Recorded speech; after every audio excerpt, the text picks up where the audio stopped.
Hello दोस्तों, स्वागत है आप सभी का हमारे इस वीडियो में जिसमें हम बात करेंगे अवतार 2 मूवी के कहानी के बारे में। आप सभी को पता ही होगा 2008 में रिलीज़ हुई अवतार 1 मूवी बॉक्स ऑफिस पर कितना अच्छा कलेक्शन करके सुपर डुपर हिट साबित रही और उसके 13 साल बाद आज अवतार 2 रिलीज़ हो ही गई। तो बिना समय गंवाए चलिए शुरू करते हैं। तो मूवी स्टार्ट होती है अवतार 1 के एंड ऑफ सीन से, जहां हम देखते हैं जैक सेल्विक और पेंडोरास के लोग इंसानों को वापस पृथ्वी भेजते हैं, लेकिन वहाँ जैक सेल्विक और कुछ इंसान वहीं पेंडोरास पे ही रुक जाते हैं और उसमें एक बच्चा भी रुकता है जिसका नाम स्पाइडर होता है, जो जनरल का बेटा होता है।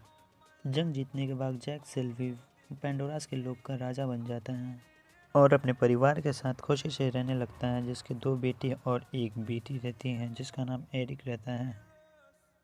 जैक सेल्विक अपने परिवार और पेंडोरास के लोगों के साथ रहते हुए अब 15 साल बीत चुके हैं। तभी उन्हें वहां आसमान में अजीब सी रोशनी दिखाई पड़ती है जो कि इंसानों का स्पेसशिप रहता है, जबकि उनके हथियार और टेक्नोलॉजी 10 गुना ज़्यादा एडवांस हो गए हैं। इसी पे लैंड करते ही वहां आग लग जाती है और काफ़ी सारे जीव जंतु मारे जाते हैं।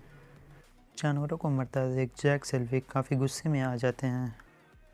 इंसान काफ़ी अच्छी तैयारी के साथ और एडवांस रोबोट और गन्स के साथ लौटे हैं और उन्हें पता था कि यहाँ हम मारे जा सकते हैं, तो उन्होंने इंसानों को अवतार के रूप में बदलने की टेक्नोलॉजी को तैयार रखा था, जिससे वो अपने आप को अवतार में बदलकर उन जैसा ताकतवर और चालाक बन सकें। और कर्नल भी अवतार में ट्रांसफ़र होकर उन जैसा बन जाते हैं और हमें ये भी पता चलता है कि इंसान अब की बार यहाँ से कुछ लेने नहीं बल्कि यहाँ पे बसने आए हैं, क्योंकि पृथ्वी पर रिसोर्सेज ख़त्म हो रही है और इन्हें लीड करती है नई जनरल। नाविक लोगों के रहते यहाँ पर इंसानों का बसना पॉसिबल नहीं दिख रहा था, जिसके कारण उनके बीच कई बार आपस में लड़ाइयाँ हुई, लेकिन वो नाविक लोगों को हरा नहीं पा रहे थे, क्योंकि जैक सिल्विक आखिर तो एक इंसानी थे, बाद में ही अवतार बने थे। जनरल के ऑर्डर पर जैक सेल्विक को ढूंढने के लिए एक टीम की एक टुकड़ी निकलती है, लेकिन जैक सेल्विक को वो ढूंढ नहीं पाते हैं, क्योंकि जैक सेल्विक और उसके परिवार एक कई अलग जगह पे रह रहे थे। लेकिन अंत में वो उनके बच्चों तक पहुंच जाते हैं, जहां पर स्पाइडर भी रहता है, जो कि और बाकी बच्चे बचकर अपने पिता के पास निकल जाते हैं, क्योंकि उनके गले में एक डिवाइस जैसी कोई चीज़ थी जिसको दबाते ही उसके पिता को सिग्नल मिल जाता था और वहाँ से वो निकल गए।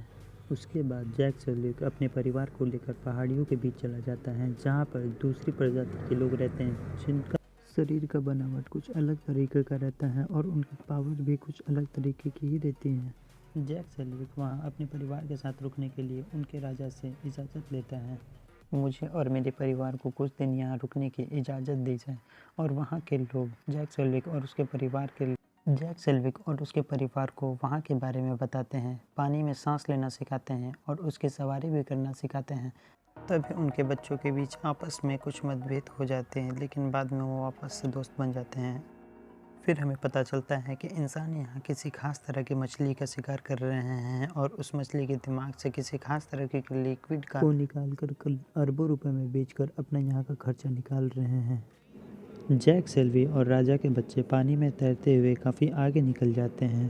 तब कर्नल माइल्स उन्हें देखकर उन्हें बंदी बना लेता है। तब जैक सेल्वी और राजा अपने सैनिकों के साथ बच्चों को बचाने के लिए निकलते हैं। तब उनके बीच आपस में काफ़ी खतरनाक लड़ाई होती है, जिसमें वॉर मशीन, ऑटोमेटिक हथियार भी रहते हैं।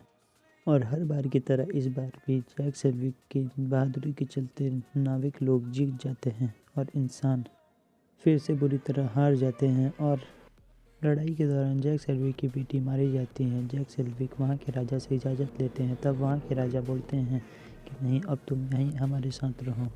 और फिर राजा के कहने के बाद जैक सेल्विक अपने परिवार के साथ खुशी खुशी नए कबीले के साथ रहने लगता है। और इसी तरह अवतार मूवी का द एंड हो जाता है।